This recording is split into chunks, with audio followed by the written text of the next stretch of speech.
वाहिगुरु साहिब जी। कहा बुद्ध प्रभ तुष हमारी, बरन सकै महिमा जो तिहारी। हम ना सकत कर सिफत तुम्हारी, आप ले हो तुम कथा सुधारी।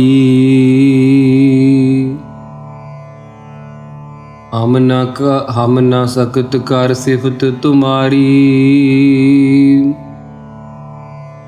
आप ले हो तुम कथा सुधारी। वाहिगुरु जी का खालसा, वाहिगुरु जी की फतेह। गुरु प्यारी, गुरु सवारी, साध संगत जी, आप सब जानते ही हो कि पंचम पातशाह जी वालों उचारी हुई धुर की अमृतमयी बाणी श्री सुखमणी साहिब जी की अमृतमयी बाणी इन्हां दी विचार कुछ दिनों तो प्रारंभ है। सो सतगुरु किरपा करन, आओ चौथी अष्टपदी दे 3 पदियां दी विचार असीं कल तक सरवण कीती है। सो अज चौथे पदे दी चौथी अष्टपदी दे चौथे ही पदे दी विचार प्रारंभ हो रही है। वाहिगुरु साहिब जी। रतन त्याग कौडी संग रचै,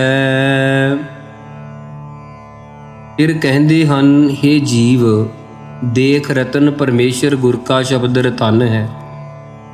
इस नूं छड्ड के माया रूपी कौडी दे नाल हर वक्त रचिया रहिंदा है तू। साच छोड़ झूठ संग मचै, सच्चे नाम नूं छड्ड के झूठे पदार्थां नाल मचकारे मारदा है। तदाकार हो के लगातार लगा रहिंदा है। जो छड्डना सो अस्थिर कर मानै, जिहड़े संबंधियां नूं छड्ड जाना है, जिन्हां पदार्थां नूं छड्ड जाना है, उन्हां नूं सच्चे इस करके मनदा है कि सदा कायम रहणगे। जो होवन सो दूर परानै।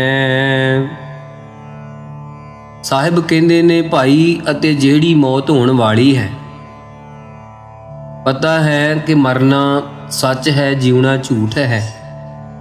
ये मरण नूं बड़ी दूर समझी बैठा है, उस नूं दूर पछाणदा है कि मौत मैनू नहीं आउणी।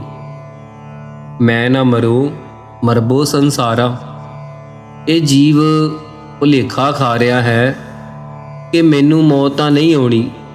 लोग मरदे हन होर मरनगे और मरदे रहणगे, मैनू मौत नहीं आउणी। ये भुलेखा है भाई। एक दिन मौत दा ऐसा आवेगा कि तैनू भी ये वारी सिर वारी आपो अपनी दे मुताबिक जाना पवेगा। उस नूं तू दूर पछाणी बैठा है। छोड़ जाए तिसका श्रम करै। जिहड़े संबंधियां नूं छड्ड जाना है, उन्हां वास्ते थकावटां करदा रहिंदा है, तकलीफां झल्लदा रहिंदा है, मेहनत बहुत करदा है, परिश्रम करदा रहिंदा है। संग सहाई तिस पर हरै। गुरु परमेश्वर हर वक्त तेरा संगी है, हर वक्त तेरी सहायता करन वाला है। उस नूं पर हरै त्याग दिंदा है, उस तो सदा ही तू मन करके दूर रहिंदा है। चंदन लेप उतारै धोए। जदों तेरी अजिही हालत है जिस प्रकार किसे खोते दे ताई गंगा जल दे नाल धो करके उत्ते उसदे गर्मी ना लगे चंदन दी लेप कर दईए, ओह लाह दिंदा है। ओह फिर ਸਵਾਹ 'ਚ ਵੜ ਜਾਂਦਾ ਹੈ। गर तब प्रीत भस्म संग होए। ਸਤਿਗੁਰੂ ਗੁਰੂ ਅਰਜਨ ਦੇਵ ਮਹਾਰਾਜ ਜੀ ਫਰਮਾਉਂਦੇ ਹਨ, ਭਾਈ ਜਿਹੜਾ ਗਧੇ ਦਾ ਸੁਭਾਅ ਹੈ, ਇਸ ਦੀ ਸਵਾਹ ਨਾਲ ਪ੍ਰੀਤੀ ਹੁੰਦੀ ਹੈ। ਉਹ ਧੋ ਕੇ ਗੰਗਾ ਜਲ ਦੇ ਨਾਲ ਇਉਂ ਨਹੀਂ ਸਮਝਦਾ ਕਿ ਇਹਨੂੰ ਸ਼ੁੱਧ ਕਰ ਦਿੱਤਾ ਹੈ। ਚੰਦਨ ਦੇ ਲੇਪ ਨਾਲ ਖੁਸ਼ਬੂ ਆਉਂਦੀ ਹੈ। ਉਹਦੀਆਂ ਨਾਸਾਂ ਨੂੰ ਖੁਸ਼ਬੂ ਲੈਣ ਦੀ ਆਦਤ ਹੀ ਨਹੀਂ ਪੈਂਦੀ। ਉਹ ਸਿਰਫ ਰੂੜੀਆਂ ਤੇ ਟਾਂਡੇ ਹੀ ਫਰੋੜਦਾ ਰਹਿੰਦਾ ਹੈ। ਇਸ ਕਰਕੇ ਉਹਦੀ ਇਹ ਆਦਤ ਹੈ। ਜਿਸ ਤਰ੍ਹਾਂ ਗਧੇ ਦੀ ਪ੍ਰੀਤੀ ਸਵਾਹ ਨਾਲ ਹੈ, ਉਹ ਚੰਦਨ ਦਾ ਲੇਪ ਰੱਖਦਾ ਨਹੀਂ, ਸਵਾਹ ਵਿੱਚ ਵੜ ਜਾਂਦਾ ਹੈ। ਇਸੇ ਤਰ੍ਹਾਂ ਜੀਵ ਦੀ ਪ੍ਰੀਤੀ ਵੀ ਵਿਸ਼ਿਆਂ ਨਾਲ ਹੈ। ਜੇ ਇਹਦੇ ਤਾਈਂ ਵੈਰਾਗ ਰੂਪੀ ਪਾਣੀ ਪਾ ਕੇ ਗੰਗਾ ਜਲ ਦੀ ਨਿਆਈ ਤੇ ਭਗਤੀ ਦੇ ਜਿਹੜੇ ਬਚਨ ਕਰਨੇ ਚੰਦਨ ਦੀ ਮਹਿਕ ਪਾ ਦਈਏ, ਉਹ ਲਾਹ ਦਿੰਦਾ ਹੈ ਇਹ ਜੀਵ, ਭਾਵ ਉਹਨਾਂ ਬਚਨਾਂ ਨੂੰ ਧਾਰਨ ਨਹੀਂ ਕਰਦਾ। ਅੰਧਕੂਪ ਮਹਿ ਪਤਤ ਬਿਕਰਾਲ। ਇਹ ਸੱਚੇ ਪਾਤਸ਼ਾਹ ਅੰਧਾ ਖੂਹ ਸੰਸਾਰ ਹੈ। ਇਹਦੇ 'ਚ ਪਤਤ ਇਹ ਨੀਚ ਵਿਕਰਾਲ ਹੋ ਰਿਹਾ, ਭਾਵ ਖਰਾਬ ਹੋ ਰਿਹਾ ਗਿਰ ਗਿਰ ਕੇ। ਨਾਨਕ ਕਾਢ ਲੇਹੁ ਪ੍ਰਭ ਦਇਆਲ। ਇਸ ਪ੍ਰਕਾਰ ਮਹਾਰਾਜ ਇਹ ਪ੍ਰਤੀਤ ਇਹ ਪਤਤ ਹੋ ਰਿਹਾ ਹੈ, ਗਿਰਾਵਟ ਵਾਲਾ ਜੀਵਨ ਜੀਉ ਰਿਹਾ ਹੈ। ਸਤਿਗੁਰੂ ਸਾਹਿਬ ਜੀ ਕਹਿੰਦੇ, ਹੇ ਵਾਹਿਗੁਰੂ, ਤੂੰ ਦਇਆਲੂ ਹੈ, ਤੂੰ ਕਿਰਪਾਲੂ ਹੈ। ਇਸ ਜੀਵ ਨੂੰ ਬਚਾ ਲਓ, ਕੱਢ ਲਓ ਇਥੋਂ। ਕਰਤੂਤ ਪਸ਼ੂ ਕੀ ਮਾਨਸ ਜਾਤ। ਹੋਰ ਫਰਮਾਉਂਦੇ ਹਨ ਕਿ हे ਜੀਵ, ਤੇਰੀ ਕਰਤੂਤ ਤਾਂ ਪਸ਼ੂਆਂ ਵਾਲੀ ਹੈ। ਪਸ਼ੂ ਦਾ ਸੁਭਾਅ ਹੁੰਦਾ ਹੈ ਜਿਸ ਪ੍ਰਕਾਰ ਖਾ ਲੈਣਾ, ਸੌਂ ਜਾਣਾ। ਇਸ ਪ੍ਰਕਾਰ ਦੀ ਤੇਰੀ ਹਾਲਤ ਹੈ। ਕਰਤੂਤ ਪਸ਼ੂਆਂ ਵਾਲੀ ਹੈ।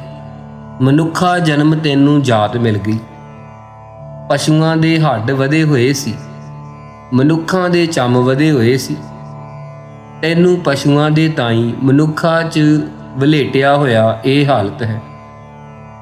ਇਹ ਹਾਲਤ ਹੈ ਕਿਉਂਕਿ ਪਸ਼ੂਆਂ ਵਾਲੀ ਕਰਤੂਤ ਕਰਦੇ ਹਾਂ ਜੇ। ਸਤਿਗੁਰੂ ਸੱਚੇ ਪਾਤਸ਼ਾਹ ਤੁਰਕੀ ਬਾਣੀ ਵਿੱਚ ਫਰਮਾਉਂਦੇ ਹਨ, ਗੁਰੂ ਗ੍ਰੰਥ ਸਾਹਿਬ ਮਹਾਰਾਜ ਜੀ ਦੇ ਪਾਵਨ ਅੰਗ 499 ਤੇ ਸਤਿਗੁਰੂ ਫਰਮਾਉਂਦੇ, ਭਾਈ ਪਸ਼ੂ ਮਿਲੈ ਚੰਗਿਆਈਆਂ, ਖੜ ਖਾਵਹਿ ਅੰਮ੍ਰਿਤ ਦੇਹ। ਨਾਮ ਵਿਹੂਣੇ ਆਦਮੀ, ਧ੍ਰਿਗ ਜੀਵਨ ਕਰਮ ਕਰੇ। ਭਾਈ ਪਸ਼ੂਆਂ ਨਾਲੋਂ ਵੀ ਭੈੜੀ ਕਰਤੂਤ ਹੈ ਤੇ ਮਨੁੱਖਾ ਜਾਤ ਤੈਨੂੰ ਮਿਲੀ ਹੋਈ ਹੈ। ਲੋਕ ਪਚਾਰਾ ਕਰੈ ਦਿਨ ਰਾਤ।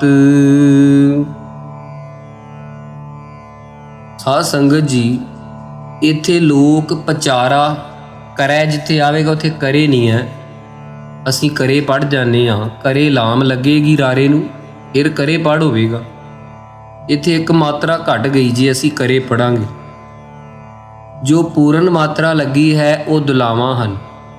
ਕੱਕਾ ਰਾਰੇ ਨੂੰ ਦੁਲਾਵਾਂ ਕਰੈ। ਜਿਵੇਂ ਅਸੀਂ ਕੱਲਾ ਰਾਰਾ ਪੜ੍ਹ ਕੇ ਦੇਖਦੇ ਹਾਂ, ਆਪ ਜੀ ਨੇ ਧਿਆਨ ਦੇਣਾ, ਰਾਰੇ ਦੁਲਾਵਾਂ ਰੈ, ਕੱਕੇ ਦੁਲਾਵਾਂ ਕੈ, ਇਸ ਤਰ੍ਹਾਂ ਖੱਖੇ ਦੁਲਾਵਾਂ ਖੈ। ਫਿਰ ਇੱਕ ਲਾਮ ਲੱਗੀ ਹੋਵੇ ਉਸ ਨੂੰ ਬੋਲਾਂਗੇ ਕੱਕੇ ਨੂੰ ਲਾਮ ਕੇ, ਖੱਖੇ ਨੂੰ ਲਾਮ ਖੇ, ਗੱਗੇ ਨੂੰ ਲਾਮ ਗੇ, ਰਾਰੇ ਨੂੰ ਲਾਮ ਰੇ। ਕਿੰਨਾ ਫਰਕ ਹੈ ਸਾਧ ਸੰਗਤ ਜੀ। ਸੋ ਇੱਥੇ ਦੁਲਾਵਾਂ ਲੱਗੀਆਂ, ਇੱਥੇ ਕਰੈ ਪੜ੍ਹਨਾ ਹੈ, ਕਰੈ। ਸਤਿਗੁਰੂ ਕਹਿੰਦੇ, ਭਾਈ ਲੋਕ ਪਚਾਰਾ ਕਰੈ ਦਿਨ ਰਾਤ। ਇਹ ਲੋਕਾਂ ਨਾਲ ਪਰਚਾਵੇ ਦੀਆਂ ਗੱਲਾਂ ਰਾਤ ਦਿਨੇ ਕਰਦਾ ਹੈ। ਧਾਰਨ ਨਹੀਂ ਹੈ ਤੇਰੇ ਅੰਦਰ ਕੋਈ ਗੁਣ। ਲੋਕਾਂ ਨੂੰ ਪਰਚਾਉਣ ਵਾਸਤੇ ਅਨੇਕ ਪ੍ਰਕਾਰ ਦੀਆਂ ਪਰਚਾਵੇ ਦੀਆਂ ਗੱਲਾਂ ਰਾਤ ਦਿਨ ਲੋਕਾਂ ਨੂੰ ਆਪਣੇ ਮਗਰ ਲਾਉਣ ਦੀਆਂ ਕਰਦਾ ਰਹਿੰਦਾ, ਪਖੰਡ ਕਰਦਾ ਹੈ। ਬਾਹਰ ਭੇਖ ਅੰਤਰ ਮਲ ਮਾਇਆ। ਬਾਹਰੋਂ ਤਾਂ ਸਾਧਾਂ ਦਾ ਭੇਖ ਬਣਾਇਆ ਹੋਇਆ ਤੇ ਅੰਦਰ ਮਾਇਆ ਦੀ ਮੈਲ ਲੱਗੀ ਹੋਈ ਹੈ ਤੇਰੇ ਅੰਦਰ। ਉੱਤੋਂ ਦਰਖਤਾਂ ਵਾਲਾ ਭੇਖ ਹੈ ਤੇ ਅੰਦਰ ਇੱਛਾ ਦੀ ਮੈਲ ਲੱਗੀ ਹੋਈ ਹੈ ਤੇਰੇ ਅੰਦਰ। ਸ਼ਪਸ ਨਾਹਿ ਕਛ ਕਰੈ ਛਪਾਇਆ। ਜਦੋਂ ਸੱਜਣ ਠੱਗ ਉੱਪਰੋਂ ਵੈਸ਼ਨਵ ਬਣਿਆ ਬੈਠਾ ਸੀ, ਅੰਦਰ ਆਦਮੀਆਂ ਨੂੰ ਮਾਰ ਮਾਰ ਕੇ ਉਹਦੇ ਭੋਰੇ 'ਚ 100 ਆਦਮੀਆਂ ਦਾ ਸਿਰ ਨਿਕਲਿਆ ਸੀ। ਜਦੋਂ ਗੁਰੂ ਸਾਹਿਬ ਨੇ ਬਖਸ਼ਿਆ ਕਿ ਇੰਨੇ ਖੂਨ ਤੈਂ ਕੀਤੇ ਆ, ਇਸ ਪ੍ਰਕਾਰ ਬਾਹਰੋਂ ਤਾਂ ਭੇਖ ਬਣਾਏ ਸੰਤਾਂ ਵਾਲੇ, ਅੰਦਰੋਂ ਮਾਇਆ ਦੀ ਮੈਲ ਇੱਛਾ ਹੈ। ਅਤੇ ਇਹ ਜਿਹੜਾ ਲੋਕਾਂ ਤੋਂ ਛੁਪਾ ਕੇ ਤੂੰ ਕਰਦਾ, ਇਹ ਛੁਪਣਾ ਤਾਂ ਨਹੀਂ ਪਰਮੇਸ਼ਰ ਤੋਂ। ਅੰਤਰਜਾਮੀ ਸਭ ਕੁਝ ਜਾਣਦਾ ਹੈ। ਜਿਵੇਂ ਸਤਿਗੁਰੂ ਫਰਮਾਉਂਦੇ ਹਨ, ਦੂਜੇ ਪਾਤਸ਼ਾਹ ਗੁਰੂ ਅੰਗਦ ਦੇਵ ਮਹਾਰਾਜ ਜੀ ਗੁਰੂ ਗ੍ਰੰਥ ਸਾਹਿਬ ਮਹਾਰਾਜ ਜੀ ਦੇ ਪਾਵਨ ਅੰਗ 138 ਦੇ ਅੰਤਰ ਬਹਿ ਕੇ ਕਰਮ ਕਮਾਵੈ, ਸੋ ਚਹੁ ਕੁੰਡੀ ਜਾਣੀਐ। ਜਿਹੜਾ ਅੰਦਰ ਵੜ ਕੇ ਵੀ ਕੋਈ ਕੰਮ ਕਰੇ, ਚਹੁ ਕੁੰਟਾਂ ਵਿੱਚ ਵੀ ਉਹ ਧਰਮ ਕਮਾਵੇ, ਧਰਮ ਨਾ ਹੋਵੇ। ਜਿਹੜਾ ਧਰਮ ਦੀ ਕਿਰਤ ਕਰੂ, ਉਹਦਾ ਨਾਂ ਧਰਮੀ ਹੋਵੇਗਾ। ਪਾਪ ਕਮਾਉਣ ਵਾਲੇ ਦੀ ਕਿਰਤ ਪਾਪ ਹੋਵੇਗੀ। ਕੋਈ ਆਦਮੀ ਪਾਪ ਕਰਨ ਲੱਗੇ, ਇੱਕ ਡੱਗੇ ਵਾਲਾ ਆਦਮੀ ਖੜਾ ਵੇਖਿਆ। ਕਹਿੰਦੇ ਤੂੰ ਕੌਣ ਹੈ? ਕਹਿੰਦਾ ਮੈਂ ਕਰਮ ਦੇਵਤਾ ਹਾਂ। ਜੋ ਤੁਸੀਂ ਲੁਕ ਕੇ ਕੰਮ ਕਰੋਗੇ, ਮੈਂ ਡੱਗੇ ਦੀ ਚੋਟ ਨਾਲ ਸਾਰਿਆਂ ਨੂੰ ਦੱਸੂ ਤੁਹਾਡੀ ਕਰਤੂਤ। ਇਉਂ ਇਹ ਲੁਕਿਆ ਨਹੀਂ ਰਹੇਗਾ। ਬਾਹਰ ਗਿਆਨ ਧਿਆਨ ਇਸਨਾਨ। ਬਾਹਰੋਂ ਬੜੇ ਗਿਆਨ ਦੀਆਂ ਗੱਪਾਂ ਮਾਰਦਾ, ਧਿਆਨ ਦੇ ਧੋਖੇ ਦਿੰਦਾ ਹੈ। ਇਸ਼ਨਾਨ ਕਰਕੇ ਆਪਣੇ ਆਪ ਨੂੰ ਨਿਰਮਲ ਮੰਨਦਾ ਹੈ। ਅੰਤਰ ਵਿਆਪੈ ਲੋਭ ਸੁਆਨ। ਇੱਥੇ ਫਿਰ ਵਿਆਪੈ ਪੜ੍ਹਨਾ ਹੈ, ਵਿਆਪੇ ਨਹੀਂ ਪੜ੍ਹਨਾ। ਪੱਪੇ ਨੂੰ ਦੁਲਾਵਾਂ ਹੈ ਪੈ, ਵਿਆਪੈ। ਕਹਿੰਦੇ ਅੰਦਰ ਇਹਦੇ ਸਾਧ ਸੰਗਤ ਜੀ ਲੋਭ ਰੂਪੀ ਕੁੱਤਾ ਚੰਬੜਿਆ ਹੋਇਆ, ਇਹਨੂੰ ਅਪਵਿੱਤਰ ਕਰਨ ਵਾਲਾ। ਪਵਿੱਤਰ ਨਹੀਂ, ਅਪਵਿੱਤਰ। ਅੰਤਰ ਅਗਨ ਬਾਹਰ ਤਨ ਸੁਆਹ। ਅੰਦਰ ਤਾਂ ਸਾਧ ਸੰਗਤ ਜੀ ਤ੍ਰਿਸ਼ਨਾ ਦੀ ਅੱਗ ਲੱਗੀ ਹੋਈ ਆ, ਬਾਹਰੋਂ ਸਰੀਰ ਤੇ ਸਵਾਹ ਮਲ ਕੇ ਸਾਧ ਬਣ ਜਾਂਦਾ ਕਿ ਦੁਨੀਆ ਤੋਂ ਮੈਂ ਮਰਿਆ ਹੋਇਆ। ਅੰਦਰ ਮਾਇਆ ਹੈ, ਇੱਛਾ ਹੈ। ਅੰਦਰ ਤ੍ਰਿਸ਼ਨਾ ਦੀ ਅੱਗ ਕਰਕੇ ਬਾਹਰੋਂ ਸਵਾਹ ਹੀ ਫਿਰ ਬਣਿਆ ਨਾ। ਉਹ ਕੋਈ ਮੁਕਤਤਾ ਨਹੀਂ ਹੋਇਆ, ਨਿਰਮਲ ਨਹੀਂ ਹੋਇਆ। ਅੰਦਰੋਂ ਵਿਸ਼ਿਆਂ ਦੀ ਅੱਗ ਕਰਕੇ ਬਾਹਰੋਂ ਤਨਮੀ ਵਿਸ਼ਈਆਂ ਦਾ ਸਵਾਹ ਹੋ ਗਿਆ ਹੈ, ਭਾਵ ਨਾਸ਼ ਹੋ ਗਿਆ ਹੈ। ਗਲ ਪਾਥਰ ਕੈਸੇ ਤਰੈ ਅਥਾਹ।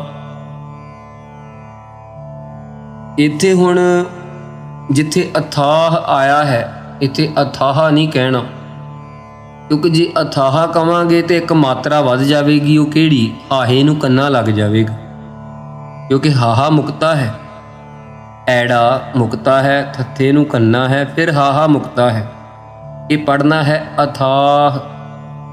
ਜਿਹੜਾ ਐੜਾ ਤੇ ਥੱਥਾ ਨਾ, ਥੱਥੇ ਨੂੰ ਲੰਮਾ ਕਰਕੇ ਬੋਲਣਾ ਕੰਨਾ, ਅਥਾਹ। ਫਿਰ ਹਾਹਾ ਜਿਹੜਾ ਉਹ ਮੁਕਤਾ ਬੋਲ ਹੋਵੇਗਾ। ਜੇਕਰ ਅਸੀਂ ਥੱਥੇ ਨੂੰ ਜਲਦੀ ਬੋਲ ਜਾਵਾਂਗੇ, ਫਿਰ ਹਾਹੇ ਨੂੰ ਕੰਨਾ ਲੱਗ ਜਾਵੇਗਾ ਤੇ ਬਾਣੀ ਅਸ਼ੁੱਧ ਹੋ ਜਾਵੇਗੀ, ਸ਼ੁੱਧ ਨਹੀਂ ਪੜ੍ਹੀ ਜਾਵੇਗੀ। ਜਿਵੇਂ ਅਸੀਂ ਪੜ੍ਹ ਜਾਂਦੇ ਅਥਾਹ, ਇੱਥੇ ਹੁਣ ਹਾਹੇ ਨੂੰ ਕੰਨਾ ਲੱਗ ਗਿਆ ਕਾਲੀ ਨਾ। ਜੇ ਅਸੀਂ ਪੜਾਂਗੇ ਅਥਾਹ, ਉੱਥੇ ਹਾਹਾ ਕੱਲਾ ਬੋਲ ਹੋਇਆ ਮੁਕਤ। ਸਤਿਗੁਰੂ ਕਹਿੰਦੇ ਗਲ ਵਿੱਚ ਪੱਥਰ ਪਾਏ ਹੋਣ, ਕਹੇ ਕਿ ਮੈਂ ਅਥਾਹ ਪਾਣੀ ਨੂੰ ਪਾਰ ਕਰ ਜਾਵਾਂ। ਇਸੇ ਪ੍ਰਕਾਰ ਪਾਪਾਂ ਦੇ ਗਲ 'ਚ ਪੱਥਰ ਪਾਏ ਨੇ।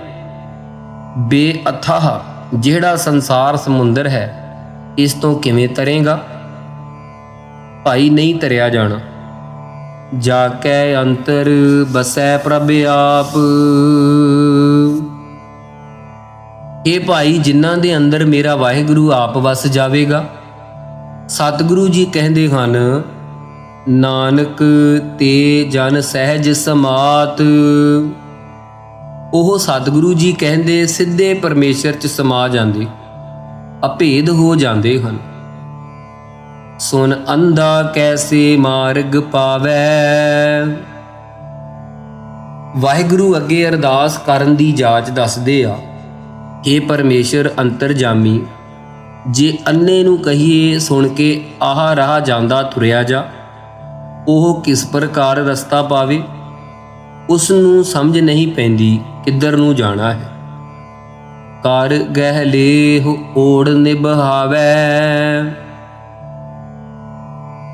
ਜੇ ਉਹਦਾ ਹੱਥ ਪਕੜ ਕੇ ਅੱਗੇ ਪਹੁੰਚਾ ਦੇਵੇ ਓੜਕ ਤੱਕ, ਤਾਂ ਉਹ ਨਿਭ ਸਕਦੀ, ਪਹੁੰਚ ਸਕਦਾ ਹੈ ਸੂਰਮਾ ਜੋ ਨੇਤਰਾਂ ਤੋਂ ਹੀਣਾ ਹੈ। ਕਹਾ ਬੁਝਾਰਤ ਬੂਝੈ ਡੋਰਾ। ਅਤੇ ਬੋਲੇ ਦੀ ਤਾਈ ਜੇ ਬੁਝਾਰਤ ਸਿੱਖਿਆ ਦਈਏ, ਉਹ ਕਿਸ ਪ੍ਰਕਾਰ ਬੁਝਾਰਤ ਇਸ਼ਾਰੇ ਦੇ ਨਾਲ ਜਿਹੜੀ ਸਿੱਖਿਆ ਦੇਣੀ ਹੈ, ਉਹ ਬੋਲਾ ਕਿਸ ਤਰ੍ਹਾਂ ਸਮਝ ਸਕਦਾ ਹੈ। ਨਿਸ ਕਹੀਐ ਤਉ ਸਮਝੈ ਭੋਰਾ। ਜੇ ਉਸ ਨੂੰ ਰਾਤ ਕਹੀਏ ਪੈ ਗਈ, ਕਹਿੰਦਾ ਹੈ ਦਿਨ ਚੜ੍ਹਿਆ, ਉਲਟੀ ਸਮਝਦਾ ਹੈ। ਕਹਾ ਬਿਸਨ ਪਦ ਗਾਵੈ ਗੁੰਗ। ਸਤਿਗੁਰੂ ਜੀ ਦੱਸ ਰਿਹਾ, ਜੇ ਗੂੰਗੇ ਨੂੰ ਕਹੀਏ ਵਿਸ਼ਨੂੰ ਜੀ ਦੇ ਪਦ ਜਸ ਰੂਪੀ ਸ਼ਬਦਾਂ ਨੂੰ, ਵਿਸ਼ਨ ਪਦੇ ਬਣੇ ਹੁੰਦੇ ਹਨ। ਕਹੀਏ ਜੇ ਗਾ, ਉਹ ਕਿਵੇਂ ਗਾ ਸਕਦਾ ਹੈ? ਸਾਫ਼ ਨਹੀਂ, ਜਿਹੜਾ ਬੋਲ ਸਕਦਾ ਉਹ ਨਹੀਂ ਗਾ ਸਕਦਾ। ਜਤਨ ਕਰੈ ਤਉ ਭੀ ਸੁਰ ਭੰਗ। ਜੇ ਜਤਨ ਕਰੇ ਤਾਂ ਵੀ ਉਹਦੀ ਸੁਰ ਵਿੱਚ ਵਿਘਨ ਪੈ ਜਾਂਦਾ ਹੈ, ਆਵਾਜ਼ ਚੀਕ ਜਿਹੀ ਮਾਰ ਛੱਡਦਾ ਹੈ। ਭਾਵ ਜਤਨ ਕਰੈ ਤਉ ਭੀ ਸੁਰ ਭੰਗ, ਉਹਦੀ ਸੁਰ ਭੰਗ ਹੋ ਜਾਂਦੀ ਹੈ, ਉਹ ਸੁਣਾ ਨਹੀਂ ਸਕਦਾ। ਕਹਿ ਪਿੰਗਲ ਪਰਬਤ ਪਰ ਭਵਨ। ਜੇ ਪਿੰਗਲੇ ਨੂੰ ਕਹੀਏ ਪਹਾੜ ਦੇ ਉੱਤੇ ਜਾ, ਫਿਰ ਉਹ ਤੁਰ ਆ, ਕਿਵੇਂ ਉਹ ਭਵਨ ਕਰ ਸਕਦਾ ਹੈ? ਦੱਸੋ ਖਾਂ ਭਲਾ, ਪਿੰਗਲੇ ਦਾ ਪਰਬਤ ਤੇ ਘਰ ਹੋਵੇ, ਉਹ ਕਿਵੇਂ ਪਹਾੜ ਦੇ ਉੱਤੇ ਚੜ੍ਹ ਸਕਦਾ ਹੈ? ਨਹੀਂ ਹੋਤ ਊਹਾ ਉਸ ਗਵਨ। ਉਸ ਦਾ ਉਸ ਪਹਾੜ ਦੇ ਅੱਗੇ ਗਵਨ ਨਹੀਂ ਹੋ ਸਕਦਾ, ਭਾਵ ਵਿਚਰਨਾ ਨਹੀਂ ਹੋ ਸਕਦਾ। ਸਰੂਪ ਰੂਪੀ ਪਰਬਤ ਤੇ ਘਰ ਨਹੀਂ ਬਣਾ ਸਕਦਾ। ਕਰਤਾਰ ਕਰਣਾ ਮੈਂ ਦੀਨ ਬੇਨਤੀ ਕਰੈ। ਇਹ ਕਰਤਾ ਪੁਰਖ ਤੇਰੇ ਹੱਥ ਵਿੱਚ ਸਾਰਿਆਂ ਦੀ ਰੋਜੀ ਰੂਪ ਸੱਤਾ ਰੂਪ ਧਾਰ ਹੈ। ਆਪ ਕਰਣਾ ਮੈਂ, ਕਿਰਪਾਲੂ ਸਰੂਪ ਹੋ ਮਹਾਰਾਜ। ਇੱਥੇ ਕਰਣਾ ਮੈਂ ਨਹੀਂ ਪੜ੍ਹਨਾ, ਕਰਣਾ ਮੈਂ, ਮੰਮੇ ਦਲਾਵਾ ਮੈਂ ਸਰੂਪ ਦਾ ਨਾਮ ਹੈ। ਕਰਣਾ ਮੈਂ, ਕਿਰਪਾਲੂ ਪਰਮੇਸ਼ਰ ਸਰੂਪ ਹੋ। ਅਸੀਂ ਦੀਨ ਹੋ ਕੇ, ਬਹੁਤ ਅਧੀਨ ਹੋ ਕੇ ਬੇਨਤੀ ਕਰਦੇ ਹਾਂ। ਨਾਨਕ ਤੁਮਰੀ ਕਿਰਪਾ ਤਰੈ। ਸਤਿਗੁਰੂ ਸਾਹਿਬ ਜੀ ਕਹਿੰਦੇ, ਹੇ ਪ੍ਰੇਮੀਆਂ, ਇਉਂ ਬੇਨਤੀ ਕਰ ਮਹਾਰਾਜ, ਸਾਡੇ ਉੱਤੇ ਕਿਰਪਾ ਕਰ। ਤੇਰੀ ਕਿਰਪਾ ਨਾਲ ਹੀ ਮੈਂ ਇਸ ਭਾਵ ਸਾਗਰ ਤੋਂ, ਸੰਸਾਰ ਸਮੁੰਦਰ ਤੋਂ ਤਰ ਸਕਦਾ। ਇਸ ਪ੍ਰਕਾਰ ਹੈ ਜੀਵ ਪ੍ਰਾਰਥਨਾ ਕਰਿਆ ਕਰ। ਸੰਗ ਸਹਾਈ ਸੋ ਆਵੈ ਨ ਚੀਤ। ਫੇਰ ਮਹਾਰਾਜ ਕਹਿੰਦੇ, ਇਹ ਜੀਵ ਜਿਹੜਾ ਸੰਗ ਹੋ ਕੇ ਵਾਹਿਗੁਰੂ ਸਹਾਇਤਾ ਕਰਨ ਵਾਲਾ ਹੈ, ਉਹ ਪਰਮੇਸ਼ਰ ਤੇਰੇ ਚੇਤੇ ਹੀ ਨਹੀਂ ਆਉਂਦਾ। ਜੋ ਬੈਰਾਈ ਤਾਸਿਓ ਪ੍ਰੀਤ। ਜਿਹੜੇ ਵੈਰ ਕਰਨ ਵਾਲੇ ਕਾਮ ਕ੍ਰੋਧ ਲੋਭ ਮੋਹ ਹੰਕਾਰ, ਉਹਨਾਂ ਨਾਲ ਪਿਆਰ ਪਾਈ ਬੈਠਾ ਹੈ। ਬਲੂਆ ਕੇ ਗ੍ਰਹਿ ਭੀਤਰ ਬਸੈ। ਬਲੂਆ ਰੋਗਾਂ ਦਾ ਘਰ ਹੈ, ਪੰਜਾਂ ਤੱਤਾਂ ਦਾ ਸਰੀਰ, ਇਹਦੇ ਵਿੱਚ ਤੂੰ ਅਚਲ ਬਣ ਕੇ ਵਸਦਾ ਹੈ, ਘਰ ਬਣਾ ਕੇ। ਆਨੰਦ ਕੇਲ ਮਾਇਆ ਰੰਗ ਰਸੈ। ਆਨੰਦਦਾਇਕ ਕੇਲਾਂ ਕਰੀੜਾ ਕਰਨ ਵਾਲਾ ਜਾਣ ਕੇ ਮਾਇਆ ਦੇ ਰੰਗ ਪ੍ਰੇਮ ਵਿੱਚ ਰਸਿਆ ਰਹਿੰਦਾ ਹੈ। ਰਸਨਾ ਤੇਰੀ ਰੰਗ ਵਿੱਚ ਰਸੀ ਰਹਿੰਦੀ ਹੈ। ਆਨੰਦਦਾਇਕ ਕੇਲਾਂ ਖੇਲਾਂ ਕਰੀੜਾਂ ਜਾਣ ਕੇ ਮਾਇਆ ਦੇ ਅਨੇਕ ਪ੍ਰਕਾਰ ਦੇ ਰੰਗਾਂ 'ਚ ਰਸਿਆ ਹੋਇਆ ਹੈ।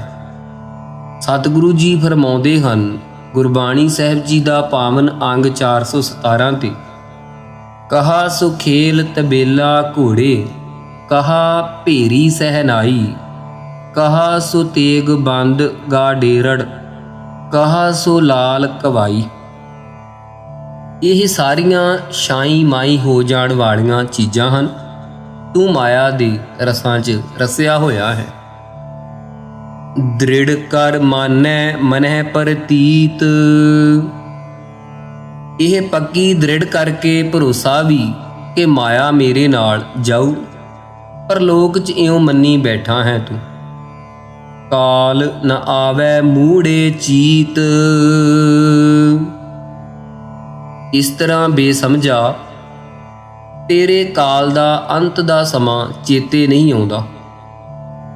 ਬੈਰ ਵਿਰੋਧ ਕਾਮ ਕ੍ਰੋਧ ਮੋਹ, ਕਿਸੇ ਨਾਲ ਪੁਰਾਣੇ ਵੈਰ ਜਿਵੇਂ ਬਿੱਲੀਆਂ ਅਤੇ ਚੂਹਿਆਂ ਦੇ ਪਏ ਐ ਪਾਈ ਰੱਖਦਾ।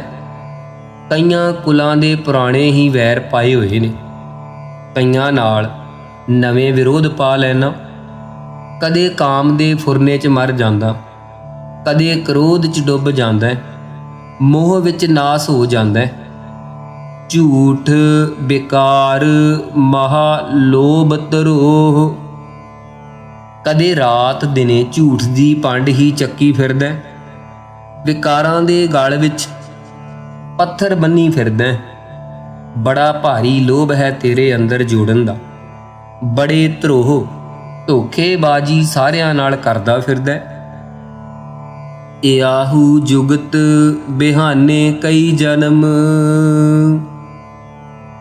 ਇਸ ਪ੍ਰਕਾਰ ਦੀਆਂ ਜੁਗਤੀਆਂ 'ਚ ਅਨੇਕਾਂ ਜਨਮ ਕਈ ਤੇਰੇ ਗੁਜ਼ਰ ਗਏ। ਇਹਨਾਂ ਵਿਛਿਆਂ ਦੀਆਂ ਜੁਗਤੀਆਂ ਕਰਕੇ ਇਸ ਪ੍ਰਕਾਰ ਤੇਰੇ ਕਈ ਜਨਮ ਬੀਤ ਚੁੱਕੇ ਆ। ਹੁਣ ਤਾਂ ਮਨੁੱਖਾ ਜਨਮ ਮਿਲਿਆ, ਇਹਨਾਂ ਵੱਲੋਂ ਸਮਝ ਜਾ, ਹਟ ਜਾ ਵਿਕਾਰਾਂ ਵੱਲੋਂ। ਨਾਨਕ ਰਾਖ ਲੇਹੁ ਆਪਨ ਕਰ ਕਰਮ, ਸਤਿਗੁਰੂ ਸਾਹਿਬ ਜੀ ਕਹਿੰਦੇ ਹੈ, ਵਾਹਿਗੁਰੂ ਆਪ ਹੀ ਕਿਰਪਾ ਕਰਕੇ ਰੱਖ ਲਵੋ। ਇਹ ਆਪੇ ਬਚਣ ਦੇ ਸਮਰੱਥ ਨਹੀਂ। ਅਰਦਾਸ ਕਰਕੇ ਮਹਾਰਾਜ ਅੱਗੇ, ਪਰਮੇਸ਼ਰ ਅੱਗੇ ਇਉਂ ਅਰਦਾਸਾ ਕਰਨਾ ਅਸੀਂ। ਤੂੰ ਠਾਕੁਰ ਤੁਮ ਪਹਿ ਅਰਦਾਸ, ਇਹ ਪਰਮੇਸ਼ਰ ਤੂੰ ਸਾਰਿਆਂ ਦਾ ਠਾਕੁਰ ਹੈ, ਸੁਆਮੀ ਹੈ, ਮਾਲਕ ਹੈ, ਉਤਪਤੀ ਕਰਨ ਵਾਲਾ ਹੈ, ਪਾਲਣਾ ਕਰਨ ਵਾਲਾ ਹੈ। ਤੁਹਾਡੇ ਪਾਸ ਹੀ ਸਾਰਿਆਂ ਦੀ ਅਰਦਾਸ ਹੈ। ਕਾਮ ਆਦਿਕ ਜਿਹੜੇ ਦੁਸ਼ਮਣ ਹਨ, ਉਹਨਾਂ ਨੂੰ ਸਾਡੇ ਦਾਸ ਗੋਲੇ ਬਣਾ ਦੇ, ਇਹ ਅਰਦਾਸ ਹੈ ਸਾਡੀ।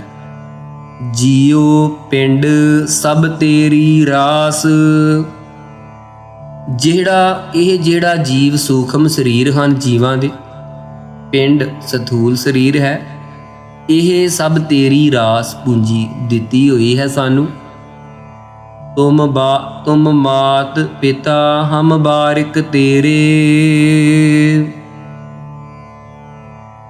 हे ਮਹਾਰਾਜ ਤੁਸੀਂ ਸਾਡੇ ਮਾਤਾ ਰੂਪ ਵੀ ਆਪ ਹੋ, ਸਾਡੇ ਪਿਤਾ ਰੂਪ ਵੀ ਆਪ ਹੋ। ਹਰ ਆਪੇ ਮਾਤਾ ਆਪੇ ਪਿਤਾ, ਜਿਨ ਜੀਉ ਉਪਾਏ ਜਗਤ ਦਿਖਾਇਆ। ਅਸੀਂ ਮਹਾਰਾਜ ਸਾਰੇ ਤੇਰੇ ਬਾਰਿਕ ਹਾਂ, ਬੱਚੇ ਹਾਂ।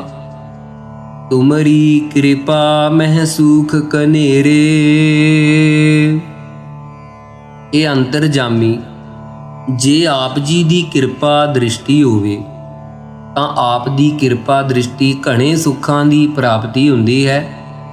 ਆਪ ਦੀ ਕਿਰਪਾ ਦ੍ਰਿਸ਼ਟੀ ਵਿੱਚ ਬਹੁਤ ਸਾਰੇ ਰਾਜ ਦੇ ਸੁੱਖ, ਦੁਨੀਆ ਦੇ ਸੁੱਖ, ਪਰਮਾਰਥ ਦੇ ਸੁੱਖ, ਵਿਵਹਾਰਕ ਦੇ ਸੁੱਖ, ਲੋਕ ਪਰਲੋਕ ਦੇ ਸੁੱਖ ਤੁਹਾਡੀ ਕਿਰਪਾ 'ਚ घणे सुख हन बेअंत हन, कोई न जाने तुमरा अंत। हे मेरे पार ब्रह्म परमेश्वर, ਜਿਹੜਾ ਤੇਰਾ ਅੰਤ ਹੈ ਪਾਰਾਵਾਰ ਹੈ, ਕੋਈ ਵੀ ਦੁਨੀਆ 'ਚ ਜਾਣ ਨਹੀਂ ਸਕਦਾ। ਤੂੰ ਬੇਅੰਤ ਹੈ ਇਹ ਪਰਮੇਸ਼ਰ ਜੀ, ਪਾਰਾਵਾਰ ਤੋਂ ਰਹਿਤ ਹੈ। ਊਚੇ ਤੇ ਊਚਾ ਭਗਵੰਤ, ਊਚੇ ਜੋ ਬ੍ਰਹਮਾ ਵਿਸ਼ਨੂੰ ਸ਼ਿਵ ਜੀ ਆਦਿ ਹੈ। ਇਹ ਕੋਟ ਬਿਸ਼ਨ ਕੀਨੇ ਅਵਤਾਰ, ਕੋਟ ਬ੍ਰਹਿਮੰਡ ਜਾ ਕੇ ਧਰਮਸਾਲ। ਕੋਟ ਮਹੇਸ਼ ਉਪਾਏ ਸਮਾਏ, ਕੋਟ ਬ੍ਰਹਮੇ ਜਗ ਸਾਜਣ ਲਾਏ। ਇਉਂ ਉੱਚੇ ਤੋਂ ਉੱਚਾ ਹੈ हे ਭਗਵੰਤ, ਤੂੰ ਇਹਨਾਂ ਸਾਰਿਆਂ ਤੋਂ ਉੱਚੇ ਤੋਂ ਉੱਚਾ ਹੈ। ਸਗਲ ਸਮਗਰੀ ਤੁਮਰੈ ਸੂਤਰ ਧਾਰੀ, ਇਹ ਸਾਰੀ ਜਿੰਨੀ ਦੁਨੀਆ ਦੀ ਸਮੱਗਰੀ ਸਮੁਦਾਇ ਹੈ ਨਾ, ਪਦਾਰਥਾਂ ਦਾ ਇਹ ਤੇਰੇ ਸੂਤਰ ਮਰਿਆਦਾ 'ਚ ਧਾਰਨ ਕੀਤੀ ਹੈ। ਚੇਤਨ ਸੱਤਾ ਰੂਪੀ ਸੂਤਰ 'ਚ ਧਾਰੀ ਹੋਈ ਹੈ, ਮਰਿਆਦਾ ਜਿੰਨੀ ਹੈ। ਤੁਮ ਤੇ ਹੋਏ ਸੋ ਆਗਿਆਕਾਰੀ,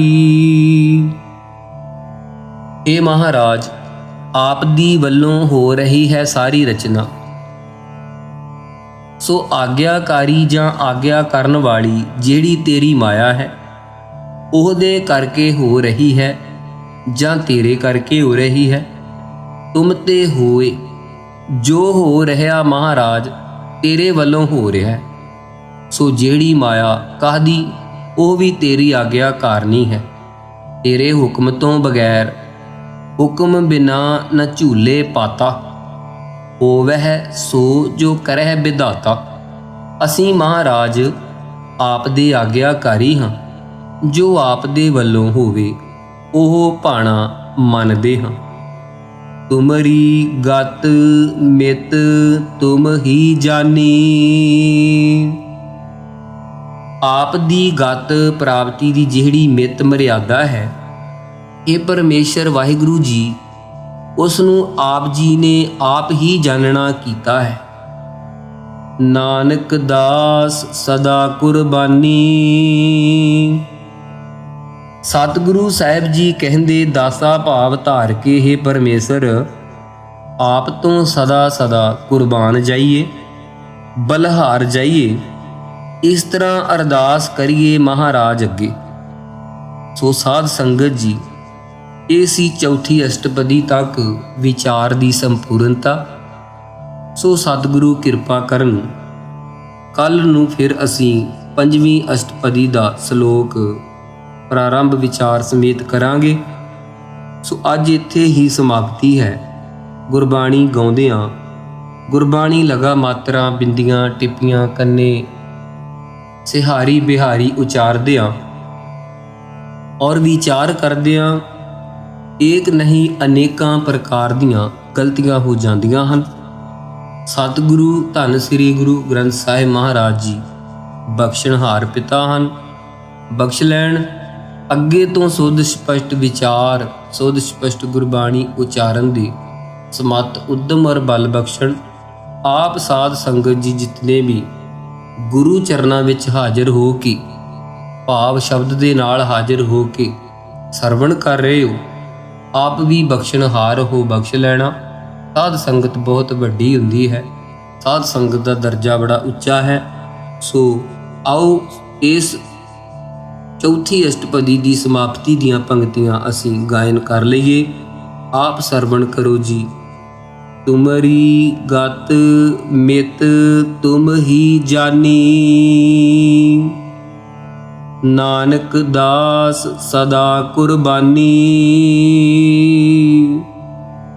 ਵਾਹਿਗੁਰੂ ਜੀ ਕਾ ਖਾਲਸਾ, ਵਾਹਿਗੁਰੂ ਜੀ ਕੀ ਫਤਿਹ।